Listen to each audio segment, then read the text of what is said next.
Petrol পাম্পটাতে আছি। এখানে দুপুরে খাবার রান্না করার জন্য দাঁড়িয়েছি।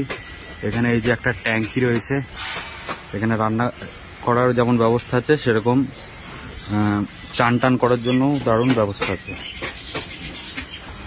ওই যে দূরে আটচালাটা দেখা যাচ্ছে, ওখানে আমাদের রান্না বান্না চলছে। আমাদের বাইকগুলো দাঁড় করানো আছে, লেখা আছে সায়াং খানা পাকানা। ওখানে কেউ চাইলে নিজেরা রান্না বান্না করতে পারে। আর এখানকার বাথরুমটা দেখাই, কত সুন্দর। বেসিন রয়েছে, ইউরিনালের জন্য সুন্দর ব্যবস্থাপনা, সাথে ল্যাট্রিন করার জন্য ইন্ডিয়ান সব রকম ব্যবস্থাই আছে। এখানে সারি দিয়ে লরিগুলো দাঁড়িয়ে আছে, মেনলি লরি ড্রাইভারদের জন্যই এই ব্যবস্থাপনা পেট্রোল পাম্পের তরফ থেকে। তো আমাদের ইন্ডিয়া ঘোরা খুব সহজ, কেউ যদি ঘুরবো মনে করে, এরকম সব জায়গাতেই সব রকমের ব্যবস্থাপনা আছে।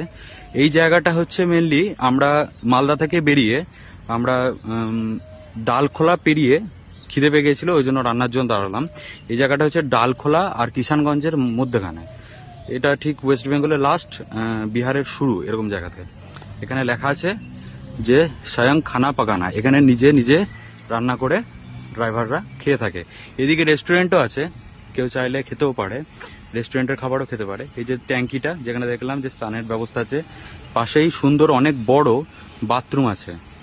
তো এগুলো দেখানোর মূল উদ্দেশ্য হচ্ছে একটাই, যে ঘোরার জন্য কারোর যদি সৎ মনোবৃত্ত থাকে, ইচ্ছা থাকে, তাহলে আমাদের ব্যবস্থার কোনো অভাব নেই ইন্ডিয়াতে। স্পেশালি আমরা ভাবি যে কোথায় থাকবো, বাইক নিয়ে যদি ট্রাভেল করি মেনলি আর কি, যে কোথায় থাকবো কি করব, ঠিক আছে। তো চাইলে একটু অ্যাডজাস্টমেন্ট করলে অনেক কম পয়সাতে ঘোরা যায় এবং অনেক কিছুই করা যায়। এই যে আমাদের দুটো বাইক দাঁড় করানো রয়েছে এখানে, এবং এখানে আমাদের রান্না বান্না চলছে, সেটা দেখাচ্ছি। আমাদের আজকে ভাত হচ্ছে, এবং এই যে এখানে আমরা রেখেছি, এখানে কাটা বাটা আমাদের হয়ে গেছে।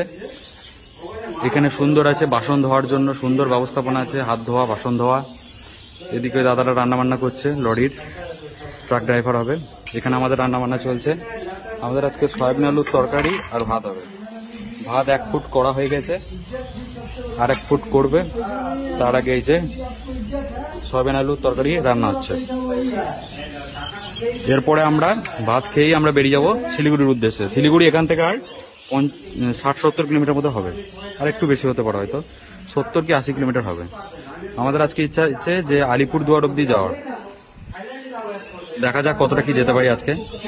এখন অনেকটাই পথ বাকি, খুব দেরি হয়ে গেল রান্না বান্না করে খেতে খেতে। চলো দেখা যাক।